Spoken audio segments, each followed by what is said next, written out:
We'll call the Committee on Gubernatorial Appointments to order. Do we have a quorum? No. We have 8 new appointments today, 1 reappointment. I'll announce the nominee and the sponsoring senator. You come up front behind these 2 chairs. You'll have a picture taken. Your family can join you if they like.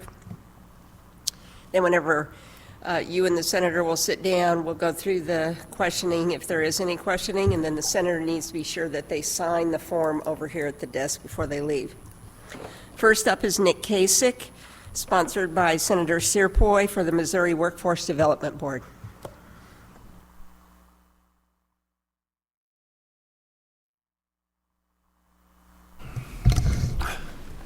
Good morning, Madam Chairman, members of the committee. I'm Mike Cierpiot for the record from the 8th Senate District. Today I have the honor of introducing an accomplished professional leader in the construction industry, Mr. Nick Kasik, who will serve on the Missouri Workforce Development Board if this committee approves. Nick brings more than 35 years of experience in federal design build contracting, having served in executive roles such as President, Chief Operating Officer, and Vice President for nationally recognized companies. Throughout his career, he has led large-scale construction programs exceeding $500 million annually, while consistently delivering strong financial performance, operating excellence, and unwavering commitment to safety. His career is a testament to hard work, leadership, and a deep commitment to building not only projects, but also people and opportunities for the next generation. Please join me in welcoming Mr. Kasik. All right. Good morning. Good morning. Senator Moon, do you have questions? Okay. Thank you, Madam Chair. First, Senator, it's good to see you back. I've Thanks. missed you for a couple of weeks. Don't ask how much I missed you, though.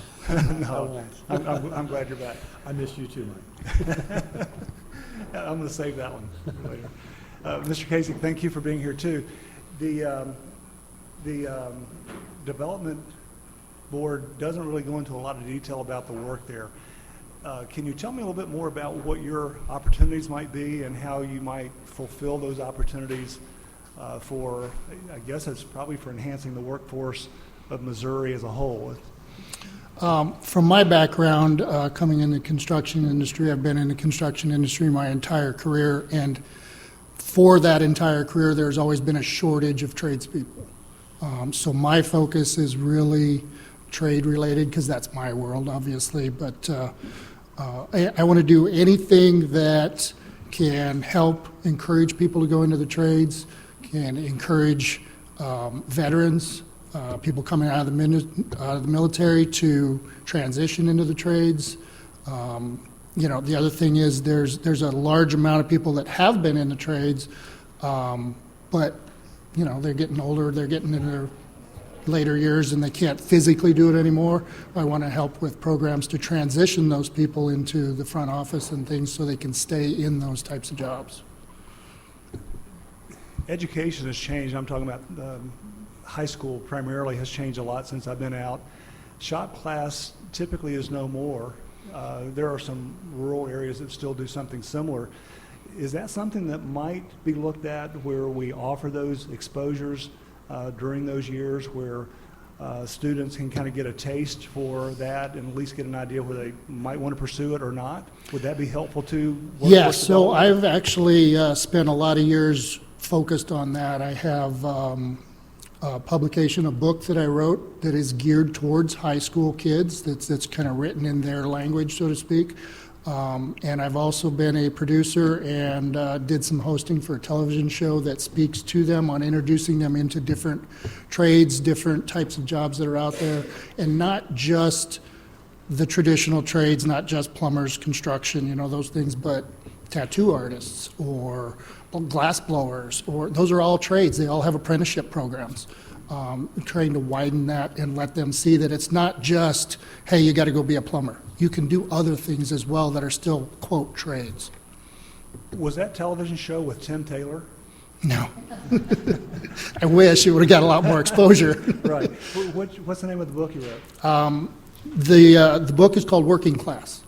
And you can just look it up on Amazon or anywhere, it's out there. And what we did for a long time is every book that was sold, we would then donate another book to a construction program in a high school somewhere. My brother was a shop teacher in a small town, Nebraska, and assistant principal, so kind of worked it a little bit with him, but he was in a very small community, so we didn't get a lot of exposure up there. But, every little bit helps. Well, it looks like and sounds like you've thought this out way in advance, and so I wish you success. I hope you have success in implementing the ideas that you have and growing the workforce appropriately. I appreciate that. You're welcome. So my entire family is in construction in one way or another, and I'm going to buy your book. But what do you say in working class? Really, it starts with, there was a generation, and it was our parents, quite honestly, that did it to us, which said, you got to, because they didn't, a lot of them, they went and they just got a job. They said, go to college, get a good education, make something of yourself, somehow implying that a plumber or a carpenter isn't somebody important. And we all drank the Kool-Aid and we did it. And then we created a workforce of managers with no one to manage. So and then the shop class You're went on away. for sure. Because that's exactly right. It is. So, we desperately need people in the trades. I live it every day. And it is starting to come back a little bit. The next generations are starting to look at those trades. But honestly, it's mainly because they can't afford college. But we'll take them, whatever we can do. So hopefully we can just keep making it more mainstream and acceptable, and that's all we can do is just keep trying. All right, thank you. Any other questions? Senator Berger. In the next 10 years, what do you see as our biggest efficiency as far as what trade specifically? Electricians. Electricians? AI is huge right now, and it will be for another 5 years, and it is sucking up electricians at a rate that we cannot sustain. Is the welding pipeline getting full, or are we staying ahead of the curve on that? It's deficient as well. Welding, pipe fitters, plumbers, electricians, those are the ones that are the base. But electricians, because of the way technology is going, will be the biggest deficiency by far. Okay, thank you. Thank you. All right, anyone else? Seeing no other questions, thank you for being here, and thank you for your willingness to serve. Thank you. Next up, we have Susanne Kmet, Senator Bernskoetter for the Missouri Workforce Development Board. I'm not sure I pronounced your name right, but I did my best.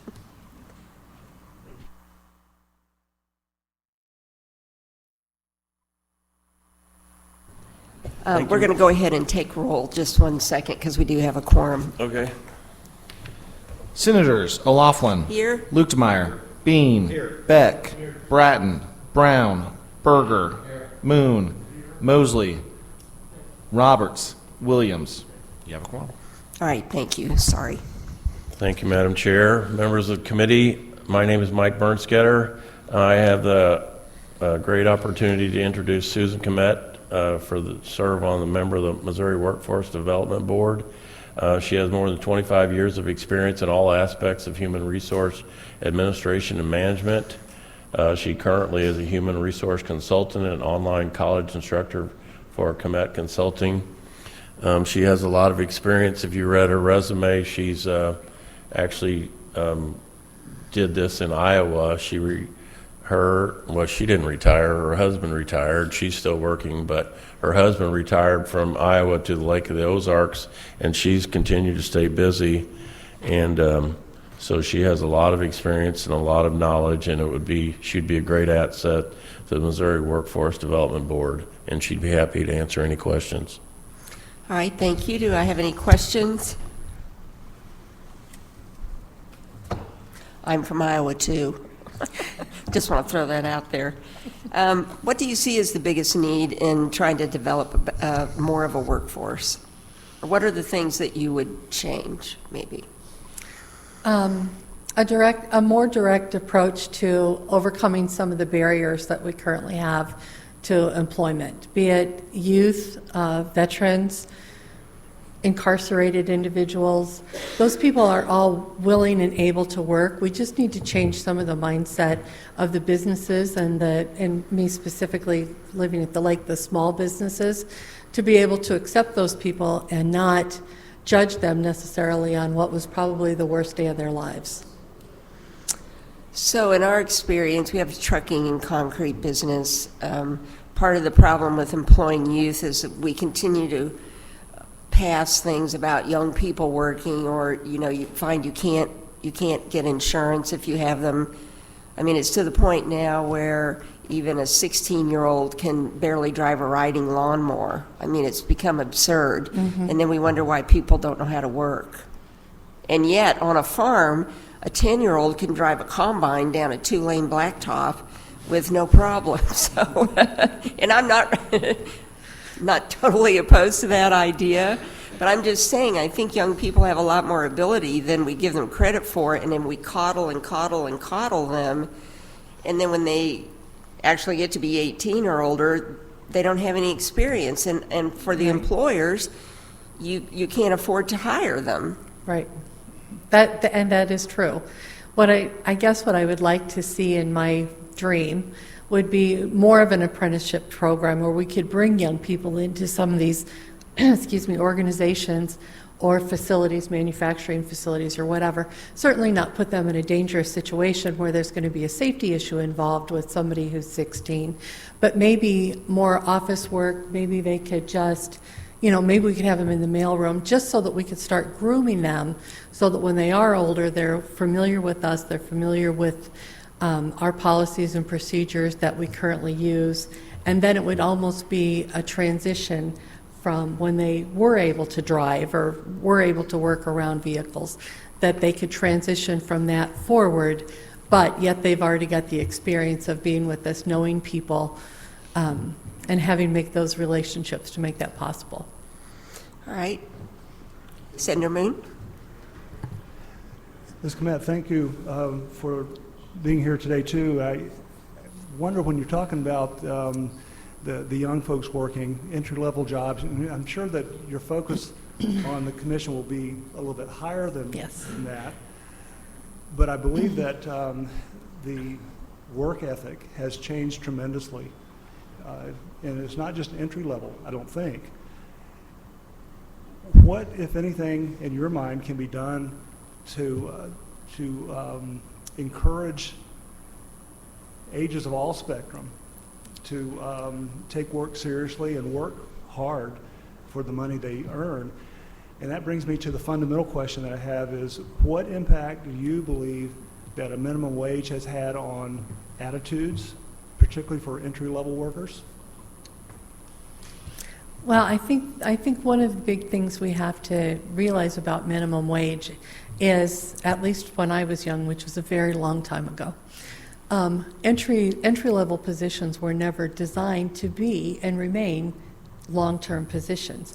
Again, you bring them in at that level, you teach them customer service skills, you teach them how to make change, you teach them how to operate within those work parameters, and then you give them the training that they need to start moving up.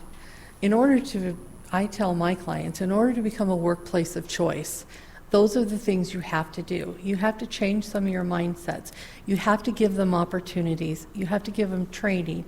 And they have to be able to see that picture. They have to see the vision that they can grow within your company and maybe still be there in 10 years.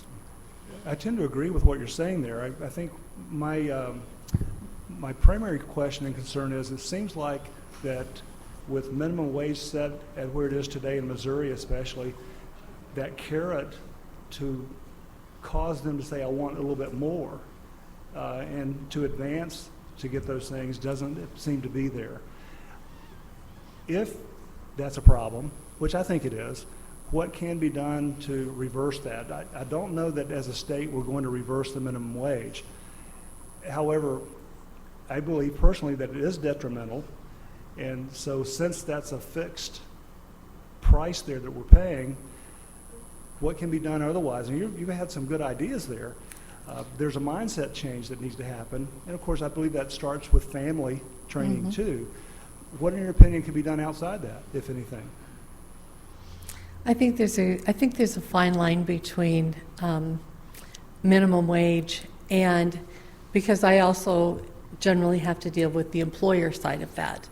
And if minimum wage is raised to a level that they can't sustain, employers can't sustain it, then they generally cut back on workers, they cut back on hours, they cut back on benefits, they cut back on other things so that they can run their business involving this new minimum wage. So I think there's a really fine line that you have to walk between that.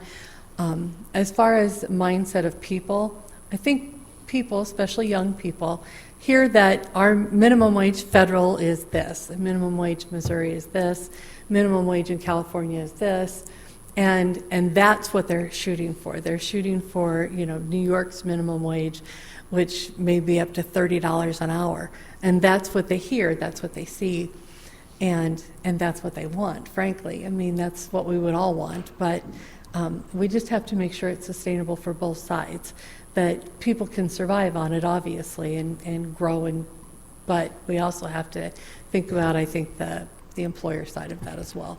You didn't say it in this way, but I think you were on the right track where a starting wage, a beginning wage, is for training. It's not meant to be what we often use determine a living wage. And it's not meant for someone who has a family already coming in. They shouldn't be starting there anyhow, but the circumstances sometimes present themselves that way. But nonetheless, I'm grateful to you for the answers. I think you and I probably agree on a lot of things, and I wish you success. Thank you. Any other questions or comments? Yep, Senator Beck. Yeah. Thank you. You brought up some very good points, and one of the things I was going to address, you mentioned apprenticeships and manufacturing, and we don't see a lot of those registered apprenticeships that are true apprenticeships that aren't just trying to get somebody at a lower rate and then bring them along. And the idea of an apprenticeship is that you get the skills as you come through that. So, and I work with the Missouri Works Initiative, and so I'm on the board there. Some that help folks that maybe not necessarily get into manufacturing or the trades, and it helps bring folks along to be able to do that. But that's one of the things we're finding, trying to get into that manufacturing field. There's not a lot of true apprenticeships there. So I think it's something that needs to be worked on. The other thing you mentioned too is, like, I'm not sure exactly, like, workforce development, like what we're looking at is my colleague Senator Nicola mentions AI, and some people push back, but there's going to be a lot of job loss from that. And just a few years ago when I was in the House, I remember they were pushing coding, like coding's the future, coding's the future. A lot of those folks are going to be out of work. And so my question to you would be is, like, how do we retrain these people into whatever that next position looks like that's going to be valuable for not only them to maybe have a career, but to also for our state to move us forward. And I'm not talking about minimum wage jobs. I'm talking about jobs that are paying well now that are going to be eliminated. And we see that going on across the country. And I think that's probably the next crisis we have here.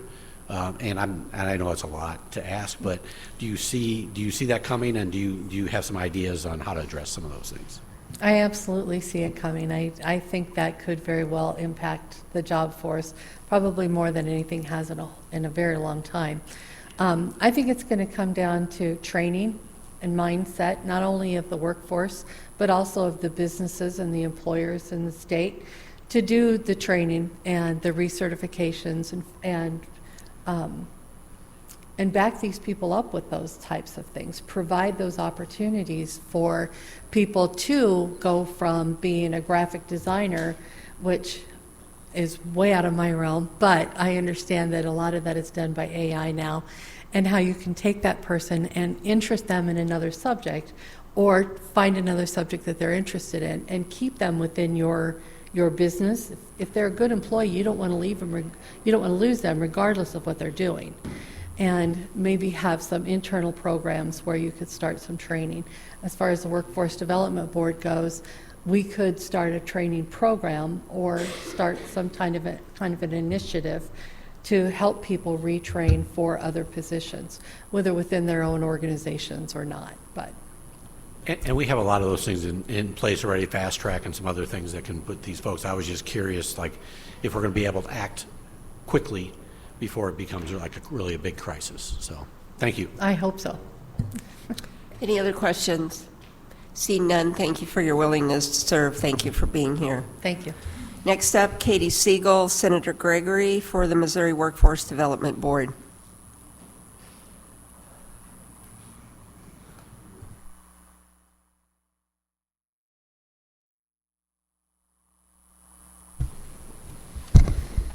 Good morning, members of the committee. Curtis Gregory, State Senate District 21. It looks like today is Missouri Workforce Development Board Day in this committee. Ms. Katie Siegel next to me. After a long conversation with my office and also Will next to you, we did finally determine she's actually in the 21st District, even though she is from California, Missouri. There was a massive discussion and plenty of time looking at the maps, and had a great time to meet her and talk, and the resume speaks for itself, but she is currently leader of workforce development at Columbia Public Schools, Master School District, and has led many different initiatives to link students at the school to workforce potential and development. So without further ado, I think she is a great candidate for this board. All right, thank you. Any questions or comments? Senator Bean. Great to have you here today, and you have a very impressive resume. I'm not sure about this Indiana State deal, but anyway, no, very impressive resume. And I'm just going to make a comment. You know, we say our children are a direct reflection upon us. Sometimes I'm not sure. In my case, my kids, I'll be a little embarrassed some of their antics, but no, they're definitely a direct reflection. And I'd just like to say that your son being in our office as an intern has done an incredible job. His work ethic is tremendous, and that says a lot about you. So just say thank you for being your willingness to serve, and once again, just wanted to make that compliment. Thank you, Senator Bean, for providing that opportunity for Christian. Yes, Senator Moon. Dr. Siegel, you've heard my opinions and questions that I've asked of the other two candidates, so I'm not going to repeat those. But one thing that jumped off the page at me was your supervision of special ed services. And when I was doing my teacher training years ago, that was probably the most profound experience that I had. And it takes a special person, which I was not cut out for that. So you are, and you did. And so I commend you for that. And so I wish you success on this board. And hopefully your work, as well as the others, will help us to increase and better the workforce in Missouri. Thank you, Senator Moon, and I look very much forward to serving towards the board and appreciate the opportunity. Any other questions? Seeing none, thank you for being here. Thank you for your willingness to serve. Next up, Heather Vodnansky, Senator Fitzwater, Foster Care and Adoption Board.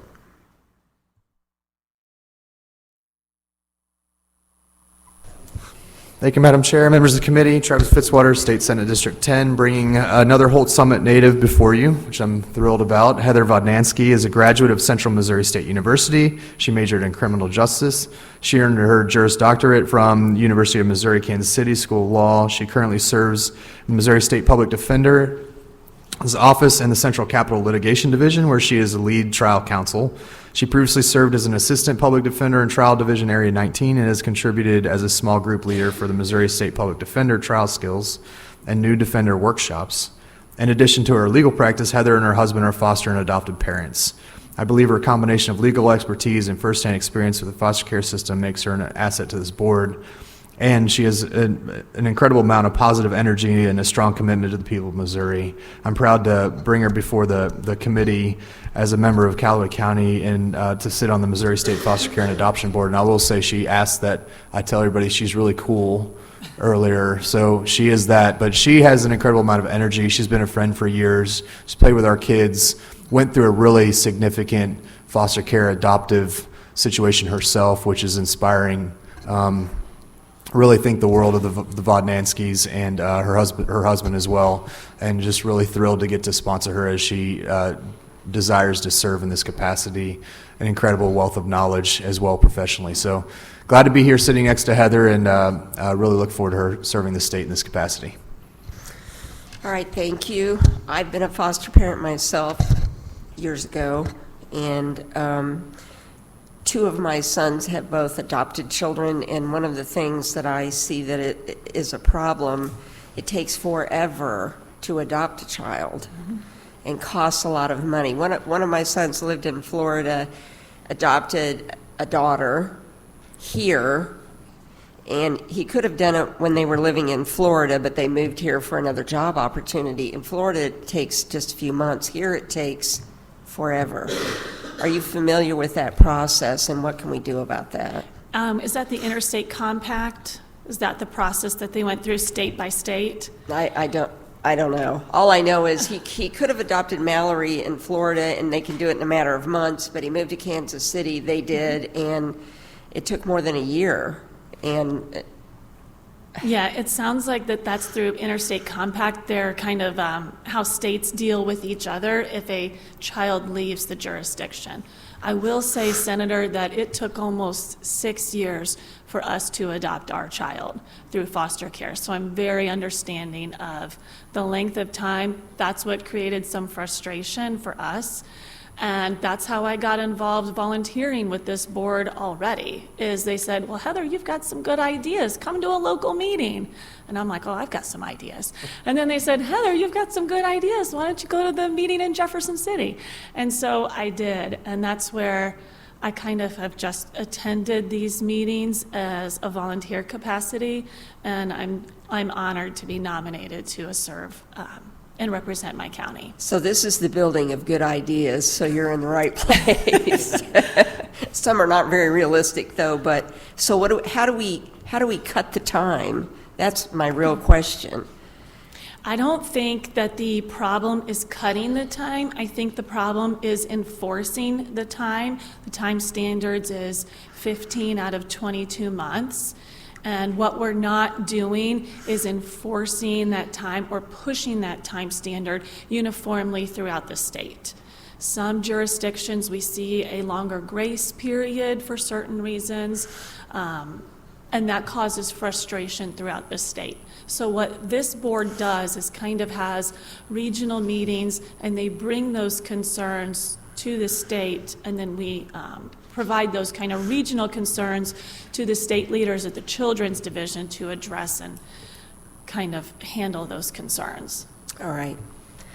I know it's very complicated, and having been in the middle of it, I mean, Yeah. I know there's not one good answer, but it really does drag out forever, and to become a foster parent also has become this ginormous series of educational things, and oftentimes it would be middle-income working people. They already have children of their own. They're interested in helping, and then they're told, well, look, you've got to come to a series of 10 two-hour meetings or whatever it is. I might Right. be exaggerating, but if we could be sure we vet people and yet not drag it out forever, it would be helpful. So that would be my comment.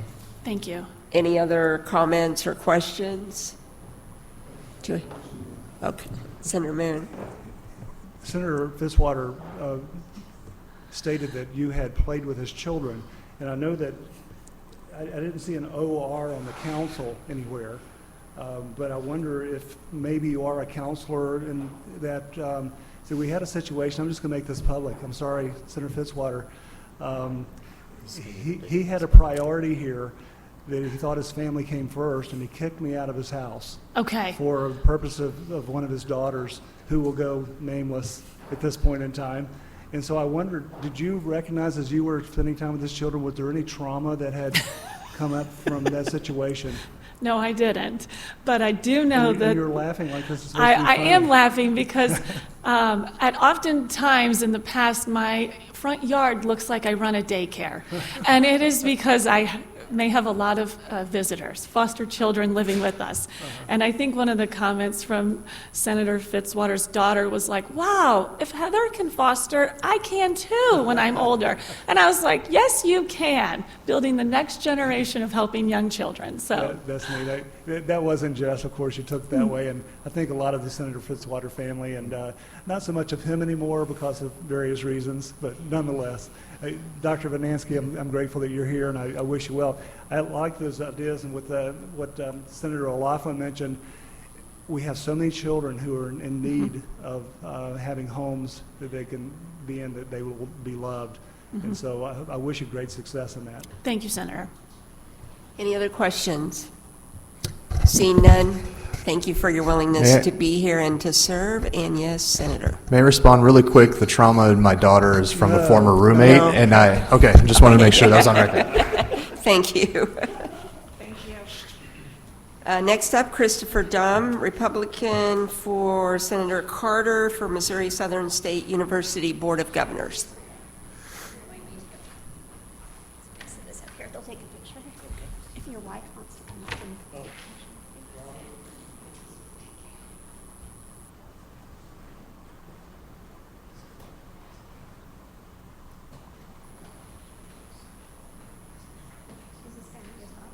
Yes.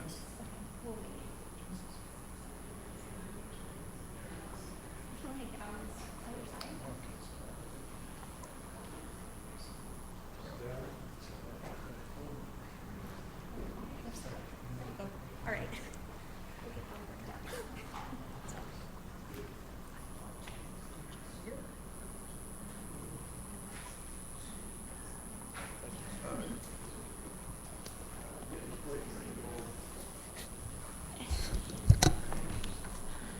Madam Chair, in Southwest Missouri, we know how important Missouri Southern State University is to our students, our families, and the region.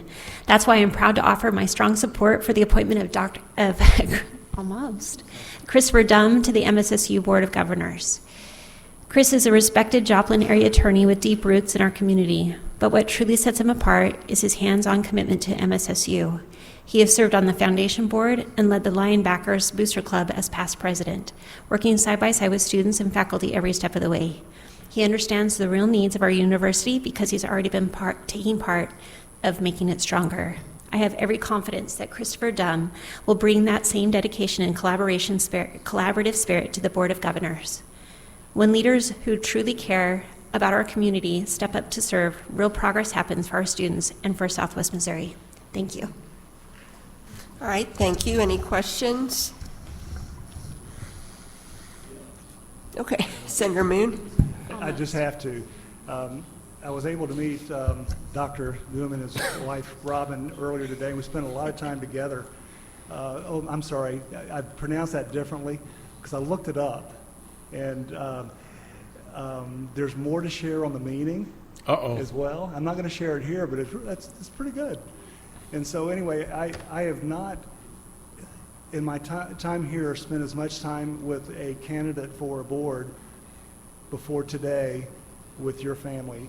And I'm so grateful that you indulged me with that. And Senator Carter is great, is really fortunate to have a family like yours in her district. So, well, thank you, Senator. And I'm not going to ask any more questions. Others may have some, but with someone of your caliber, wanting to participate on this board, I'm grateful, and I do wish you well. I think you're going to be successful, so you don't need any well wishes there, but God's blessings on you. Oh, thank you, Senator. All right, any other questions or comments? I see you do tax planning, Yes, I've been known to do that. but I'm not going to bring up the tax Okay. issue. There's no straight answers. You're right. I think we don't have any more questions or comments, so thank you for being willing to serve, and thank you for being here today. Thank you, madam.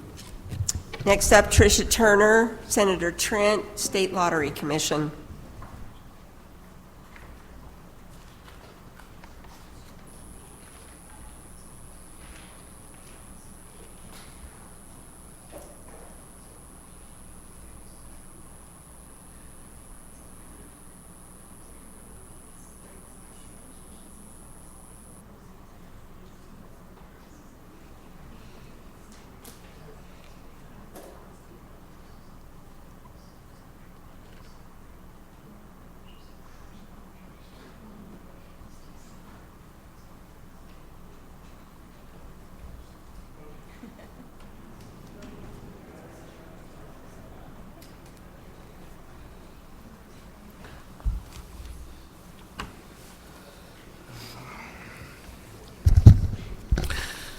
Thank you, Madam Chair, members of the committee. Curtis Trent, representing Senate District 20.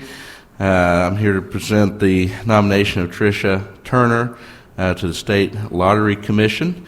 With her extensive knowledge of the banking industry, with over 25 years of experience and her background as a certified public accountant, I believe that she will be an extremely capable member of the commission.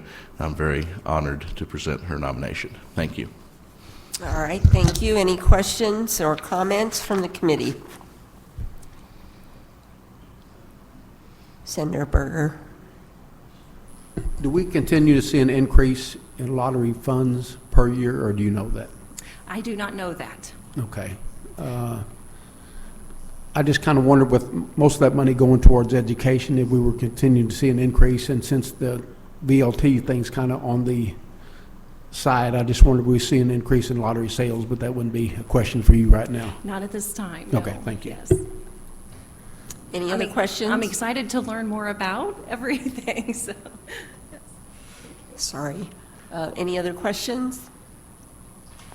Yes, Senator Moon? I'm just curious with the AI, with your work at Jack Henry, how much has that played into whether welcome or not in the business that you run for Jack? It is actually welcome. It is actually one of our business initiatives to where we start learning how to work with it. Not necessarily for it to do our work for us as far as thinking, but to supplement it, allow us to work more efficiently.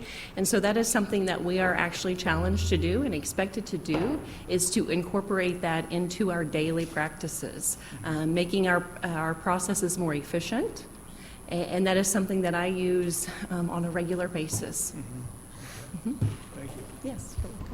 All right, any other questions? Seeing none, thank you for being here. Thank you for your willingness to serve. Thank you. Next up, Laura Collins, Senator Berger, State Soil and Waters Districts Commission.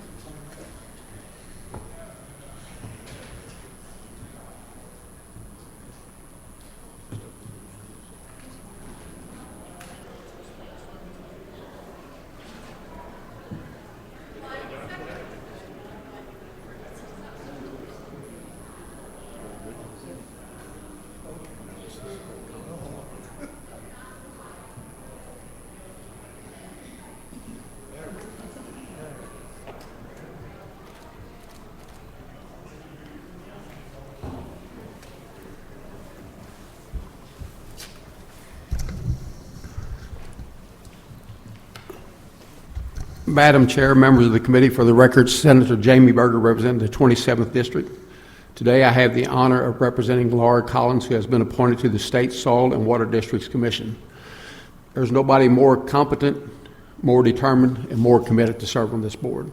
Laura is co-founder of Willow & Company along with her brother Will. They currently farm 6,700 acres in Stoddard, Scott, and New Madrid counties. Their crops include corn, soybeans, rice, cotton, and wheat. Because of her long history in farming in southeast Missouri, I know Laura will make an excellent member of the State Soil and Water Districts Commission. Serving on this board, we see a lot of people come through here, a lot of people, and I would say that she is one of the very best that we could ask to be on this Soil and Water Commission, without a doubt. And we've been friends for a long time, known the family for a long time, and very excited to present her. And with that, she'll take any questions. All right, thank you. Are there any questions? I knew you would have one.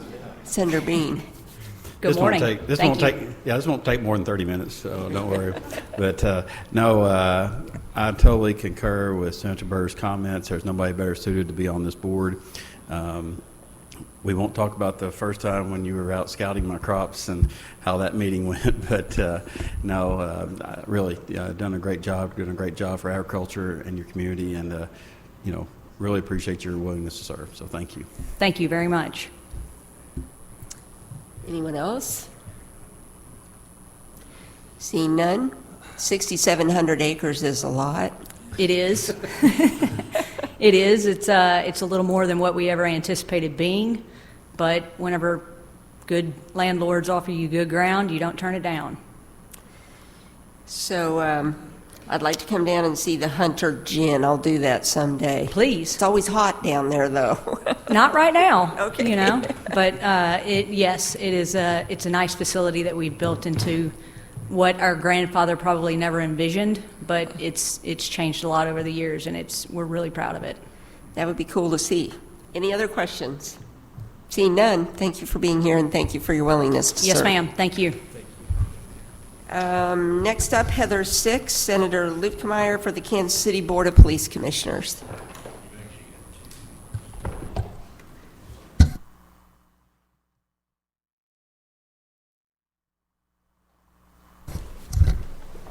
Thank you, Madam Chairwoman, members of the committee. For the record, Tony Luetkemeyer, representing the 34th Senatorial District, here today to introduce Heather Six, who has been nominated for appointment to the Kansas City Board of Police Commissioners. Ms. Six currently serves as the Vice President and Associate General Counsel of EPR Properties, a public traded real estate trust that has investments based in Kansas City. It owns, among other properties operating in Missouri, Six Flags and Worlds of Fun. Prior to her current role, Ms. Six was an attorney at the Stinson Law Firm in Kansas City, where she focused on banking and real estate law. She earned her law degree from the University of Missouri in Kansas City and graduated with a Bachelor of Science degree in criminal justice from Missouri Southern State University in Joplin. In addition, Ms. Six also serves as a member of the Kansas City Metropolitan Bar Association and is a graduate of the Northland Regional Chamber Leadership Program. She has a strong support for law enforcement, and I'm honored to support her nomination. With that, we'd be happy to take any questions. All right, thank you. What do you hope to accomplish? I have great respect for law enforcement, and I love our community. I hope that we can improve recruitment for officers and have a better relationship with the community and respect for the profession. I think that's been damaged, in the last few years, and people aren't as willing to serve in that role, to sacrifice their safety for strangers when it's not had as much respect as it has previously. So I hope to build that with the community. All right, thank you. Any other questions? Senator Berger? Do you know what full staff is for the Kansas City Police Department? Do I what? Know what full staff is, fully staffed? I think it's 1,500 officers. I am not certain, and there's currently, I think, 1,200. Okay, so there are 300 officers short right now? I believe, roughly? Yes. Okay, thank you. So I bet the biggest challenge coming up is the World Cup. Yes. How do they prepare for that? I know. I appreciate the state's contributions. I know it helped with personnel and funds for that, and that there'll be a temporary detention facility constructed hopefully before the World Cup. So I think with that additional staff, and I believe the National Guard's being activated, Missouri National Guard, to help assist with that. I think all of those things will help. It's a lot of people to corral. It is a lot of people, yes. I have a son and daughter-in-law and a new grandbaby there, and I'm like, maybe I'll just better come home. Yes, I know some people that Get out are of on there. vacation during that time. All right. Any other questions? Yes. Thank you. Thank you. Good morning. So I think Senator O'Loughlin touched on a really good point, and I've worked with Senator Luetkemeyer around a myriad of public safety issues over the years, some that's impacted where I am on the eastern side of the state in St. Louis, but also Kansas City. From your perspective, the World Cup's coming. These are opportunities for your region to be able to showcase all the positive things of Kansas City and beyond, but also really figure out some logistical challenges around public safety. And one of the things that I believe in St. Louis that we work on is the presence of public safety. And I think some folks find that to be a place of solace. And then I think also when it comes to crime, it serves as a deterrent. What are some just things in your opinion around attracting the future generation of law enforcement to be able to continue to have these opportunities that Kansas City's having, which I think is phenomenal? And then also, from your perspective, how do you create a pathway for diversifying the police department? I see your police chief, and I think that's phenomenal to have a woman leading the police force in a city, in a metro like Kansas City. I think that's something that should become a common practice. And just from your capacity, how do you envision that, and what are some things that you would like to contribute to make that a reality? I think with respect to diversity, that getting into the schools, having officers there in all of the different school districts within Kansas City and explaining the job and the benefits of it would be very helpful. Sorry, I've lost my train of thought. And I think more positive interactions within the community that are not offense-based interactions will help to create a better relationship with the community and bring more officers in and more respect for the position. Thank you. So I think that, sorry, Senator Mosley.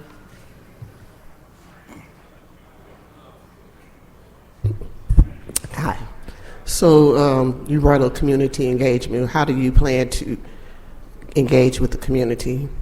And how do you plan to have officers engage with the community to where the youth is starting to trust the police again, you know, because we need to get back to where people trust the police and are able or don't have a problem with calling them when they need help.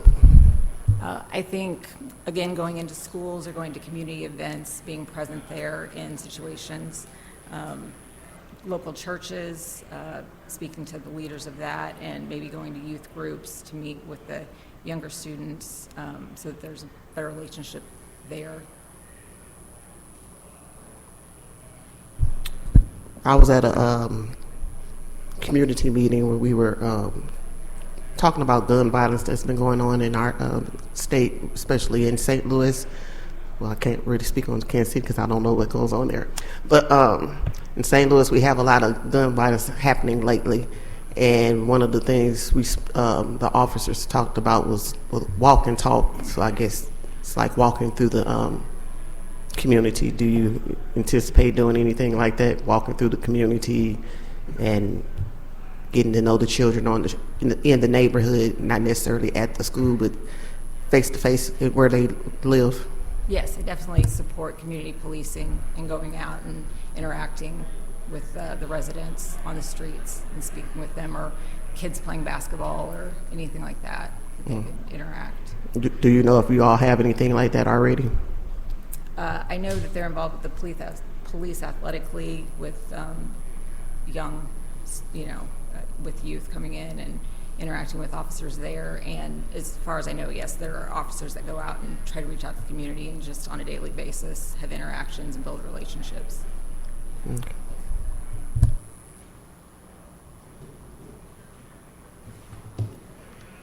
So I raised 4 boys. And I said, if you all get to running around doing things you shouldn't do, you're going to get arrested, and it'll be your own fault. And sometimes I think more parents need to participate with the police in saying, listen, we have laws and we have those for a reason. And the police are here to help us have a good society where we can all enjoy our lives and things be done safely. So a little bit of discipline at home would probably help cut down on the running wild in the streets. But I'm all in favor of the police, and I think that a safe society is one that can prosper, and one that's not safe cannot prosper, and that really is what it's all about. So any other questions or comments? Senator Mosley? I'm for the police as well, but when everyone has those bad apples, so do you have a plan to get rid of those bad apples? Because I've had a son who was raised right and everything, and was falsely accused and put in handcuffs by a police officer who didn't do his job correctly. So what would you do, or do you have a plan to get rid of those type of officers who are bad apples? Yeah, no, I understand, police have to make split-second decisions with life-altering consequences, but that there are ones that violate policies or the law and should be held accountable, because that is negative for the other officers that do the right thing, and it hurts their reputation, the reputation of the department as a whole. And so I absolutely believe if a policy has been violated, that there should be action taken. I don't know the current steps, but those policies should be followed. It should happen quickly, especially if there's repeat offenses of that, and that those officers are let go if it's a constant issue. Any other questions? Seeing none, thank you for being here today. Thank you for your willingness to serve. That concludes our hearing. I make a motion for us to enter executive session. Do I have a second? All those in favor say aye. Aye. All opposed? We're now in executive session. I now move that we roll all 8 nominees and 1 reappointment into one slate. Do I have a second? Second. Any discussion on this motion? Seeing no more discussion, all those in favor say aye. Aye. All opposed? We now have a slate before us. I would move that we do pass the slate out of committee. Do I have a second? Is there any discussion on this motion? Seeing no more discussion, Mrs. Secretary, call the roll. Senators O'Loughlin. Aye. Luetkemeyer.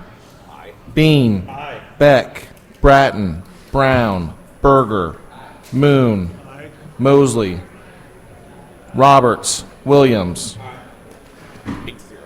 By a vote of 8-0, we have moved due past the slate. I move that we adjourn. All those in favor say aye. Opposed? We're now adjourned.